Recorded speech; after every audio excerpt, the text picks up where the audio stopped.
From the MGM Grand Garden Arena in Las Vegas, Brian Jeffries, Matt Muehlebach getting set for the Pac-12 championship game as the Wildcats will take on the UCLA Bruins on Saturday afternoon.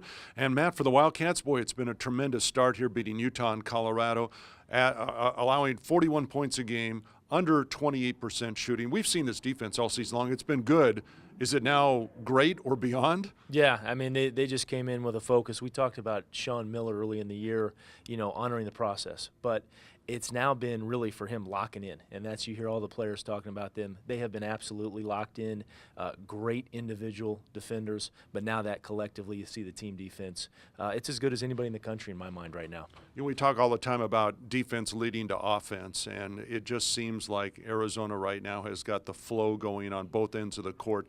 They struggled offensively at times this year. How much has the defense helped the offense? Big time. I mean, we were joking about it today. I mean, it's been an absolute party at this arena, dunks, alley-oops, getting going on the break. And I think, Sean Miller talked about that when his offense struggled, push the ball, and that you've really seen Arizona push it a lot the last 2 or 3 weeks. I think they've really focused on that. Even if they don't get in the break, that kind of secondary offense kicks in, and I think that enables them to get to the glass, get those athletes working, get to the rim. All right, the Wildcats will take on the UCLA Bruins in the championship. It's the top 2 seeds in the tournament, top 2 teams in the conference. It only makes sense. These 2 clubs played only once this season. It was at Pauley Pavilion early on. The Wildcats, that was one of their early impressive road to victories now. Have either team changed much since then in your mind? Well, again, Arizona's gotten better defensively. I think UCLA's gotten better offensively. So you've got the best offensive team in the conference. You got the best defensive team in the conference. Let's, have them go head-to-head and see what happens. And, you look at Kyle Anderson, the hardest matchup in my mind in the country. It was interesting. T.J. McConnell guarded him in that first game because they got to put Nick Johnson on Jordan Adams, maybe the best scorer in this conference. And then the Ware brothers have played very well in this tournament. You've got guys like Powell who's played really well. Interesting in that game, Arizona 17 turnovers. That's what really let UCLA back in it at Pauley.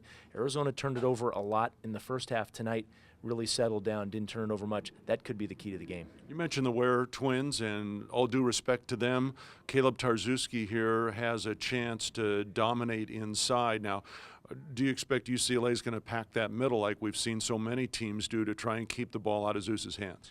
Yeah, we saw Colorado do it today, really packing in, forcing the outside shot for Arizona. It's interesting, UCLA will play some zone. So Arizona has been fine against the zone. I think they're really shooting it better. Nick Johnson's shooting it well. Gabe York has been one of the most consistent shooters on this team. We saw TJ knock down some long ones today. So, I think UCLA's got to be careful playing that zone. I think the key there, can UCLA impose their will defensively on the boards? That's been a little bit of a weakness at times for them, although they equal Arizona in the rebounding margin at Pauley. Big-time game like this, to me, on a neutral court, it sort of strips away all of the home court, visitor court. I think the best teams win in this case. The best players play really well. There's going to be a lot of good ones on the court tomorrow. All right, it's been tremendous fan support for the Wildcats here in Las Vegas. It will continue today in the Pac-12 championship game. Arizona has won 4 titles, the most ever, and they've won 24 games in this tournament history. Second most wins, UCLA with 20. Tip-off at 3.